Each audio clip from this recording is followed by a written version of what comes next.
Okay. All right. I'm kind of like trying to refresh my memory on a lot of things. I got a better webcam. I can actually focus. Uh, Working again. Yeah, I'm studying these JFETs, and I, decided to see if I could, do this on the analog discovery. Um, yeah, it's a simple little circuit. I mean, as you can see, we got we're measuring the voltage across the device, and the gate and source are shorted. So it's essentially making it a two-terminal device, almost like a diode. And we got to be able to measure the current. So what I did was, is I kind of rigged this up. Um, Make sure you can get that in focus. Okay, so right there is the FET, and you can see I've got a 100 ohm resistor. You probably can't see it's a 100 ohm because it's a metal film, but I got a bunch of these little metal film resistors. That pin, on the right side there is the gate, right? And you can see how that's hooked up. I've got this resistor going in there, and the drain and source I got shorted with this jumper here. Okay, and then finally, that's tied to ground through this green wire that goes down here with all this crap plugged into it. Those are all the ground references for the signal generator, which is coming into the resistor here, that's being fed not to the actually not to the gate. I have I have that backwards. That screwed me up earlier. Now the gate is actually on the other side of the device, and this is like the drain. So and the source and gate are tied together. Damn it! Yeah, I totally like blew an hour because I got confused on that. I haven't worked with JFETs much, so because the parameter spread on them is just all over the map. So I've just really never had good cause. I mean, if you need a JFET, why don't you just use a JFET input op amp? I mean, there are times that you can't, but I mean, most of the time you just need high impedance. A lot of times that's a better, easier choice. But um, this is a component that a curve tracer is just desperately needed for, really, because every device, even the same part number, can be just drastically different. Don't believe me? Go look at the data sheets. It's a well-known fact. Even the ESP guy talks about it on his, Elliott Sound Products website on his JFET article. Just the parameter spread is difficult. Anyway, but yeah, on the drain, I got a 100 ohm resistor, and the purpose of that is so that I can measure the current going into the device. And again, I'm feeding the signal from the analog discovery into this resistor here, which is feeding this 100 ohm resistor, which is going to feed that signal into the drain. And with this channel here, which is my channel 2, I'm basically measuring the voltage entering differentially to the voltage leaving the resistor. So, and then on the other probe, that's measuring the voltage across the device, and its ground is connected to the general ground over here. So basically, it's basically behaving like a two-terminal device, almost exactly like you'd measure a diode. The only difference is that you're going to get a much different curve. Now, before I go into the results of this thing, I had to build my own damn adapter because, as it turns out, this stupid thing does not have differential probes. I mean, these idiots tied these things together so they behave just like a regular oscilloscope. So yeah, you totally lose. I mean, boy, if I didn't, read the fine print on that, because I was getting just such bogus results that I had to go do it a totally different way earlier. Using math channels and shit to get the measurements. But but basically, that's before I built this thing.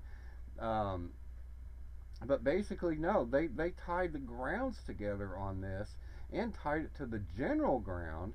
So basically, it's at the same ground as these signal generators are now.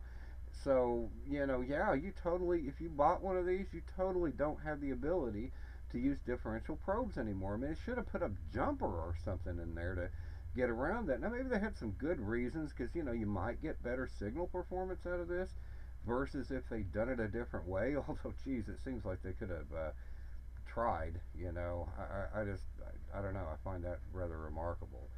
But, um, but yeah, that's ridiculous. I was shocked to find that out.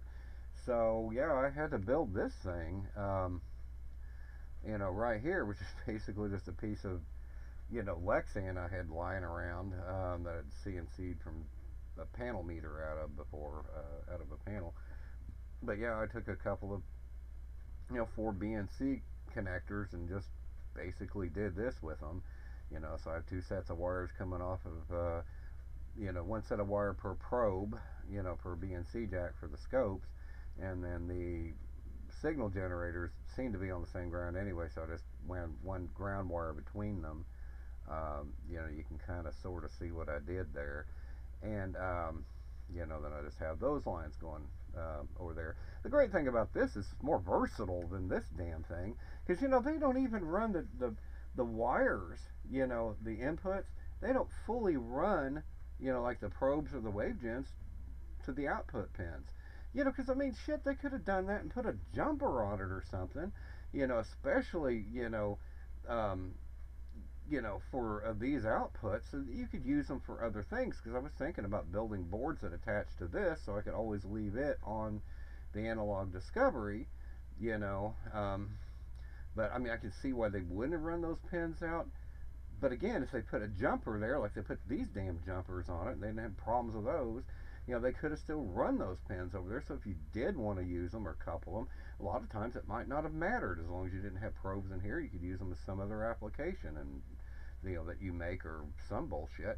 But I mean, the point is that this thing has been really irritating. Hell, at least it was only $20, but shit. Get yourself a Lotto instead, if you want, the scope, because basically that's doing the same thing. Those are single-ended outputs too, just like this thing is. And I mean, that's what really sets the analog discovery apart is its differential probes. I mean, almost no oscilloscopes I have built-in differential, differential probe terminals. So I mean, it's kind of unique. But this thing still may come in handy. Again, it may have better high frequency performance. I don't know. I just built this thing like an hour ago, but I thought I'd document this whole circuit before I take it apart because I was about to try a different experiment with JFETs. But anyway, yeah, it's real simple to build. I basically just took, some of these wires. Um,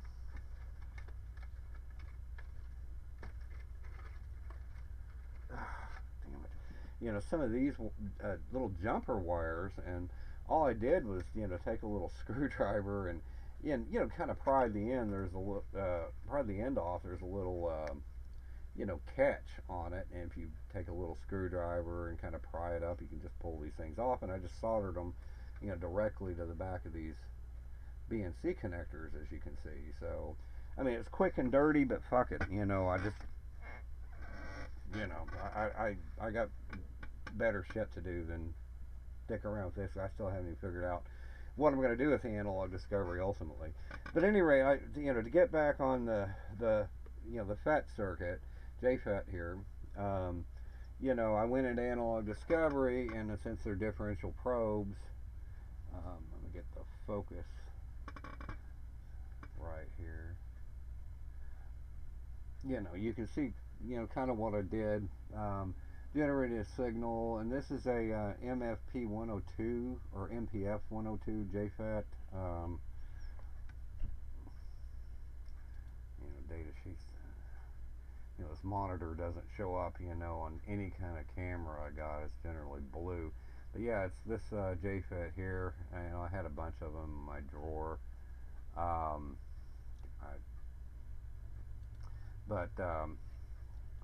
But yeah, that's what I'm testing. But you can see the signal I'm generating, and what frequencies I'm set at, pretty low frequency. You don't need to test transistors fast when you're doing parameter, family curves and that kind of crap. At any rate, that's what I got going here. You can see I've got a math channel, and that math channel is simply C2 divided by 100, because C2 is the probe, that I'm measuring the current, measuring the voltage across the resistor, and this allows me to convert it to current, and I've set it to milliamps. Let's see. So you can see right there kind of what I did, and I have amp settings right there. So oh, it's hard doing this stuff when you're watching the screen because of the lag. But yeah, so I mean, this is a this is a curve that results. You have to finagle the stupid settings on this. See, I had to do a minus 2.5 volt offset. I mean, it's ridiculous. This XY plot thing here should have totally different position settings than your scope does. I mean, a lot of scopes work this way too, and it's annoying as hell that every time, in order to mess with this and how this looks and these scales here, you got to fuck with these. I mean, these should be totally independent. As long as the signals are at the scale you want over here, well, you should be fine over here to position these axes however you want. I still haven't figured out how to do that, or if you could turn that off, but I do know a lot of scopes work that way, and it's annoying as hell. There's no reason to do that, especially on a damn PC, for crying out loud. But anyway, the point is that on this x-axis here, we've got 0 to 5 volts, because this thing won't even go up to 5 volts quite. It craps out on me, starts bitching at me. If it's apparently 3.7 volts or something. See what happens if I go higher. Uh-oh, there's a red warning that pops up. So, and you can see that as I try to increase it, well, the plot's not doing anything else. So I don't know, I'm still trying to get the analog discovery itself figured out as a practical tool. Again, it's got a lot of neat features, but there are some handicaps, I'll tell you. You got to figure out how to get around. But yeah, it's going up to like 4.5 volts, as you can see. And then here I got the current axis, which I ranged up to 10 milliamps, and mostly by just adjusting it here, to 1 milliamp per division. So voila, here, you can see, channel 1 is my x-axis. That's when I'm measuring the voltage across the device. And then I got this set to math 1. So, which is what I'm doing with channel 2 by converting it to a current measurement. So, that's what I'm plotting on the y-axis. So you can see it's starting at 0 milliamps, and up around 7 milliamps, it, is starting to go linear, but you can't see that very much because this is still just coming off the knee. So this is still mostly ohmic.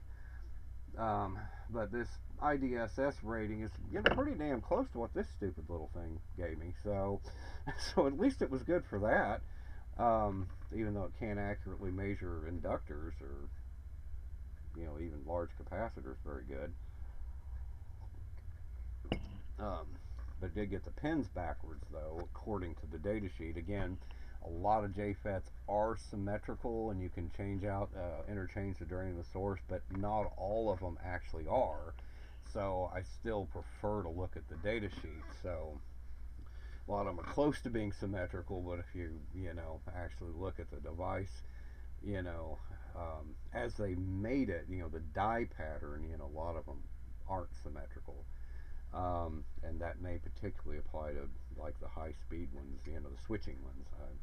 I don't know, if that's what I was reading on ESP about that, but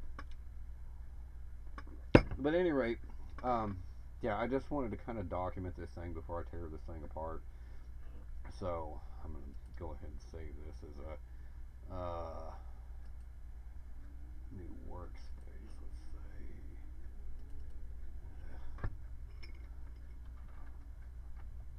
Oh.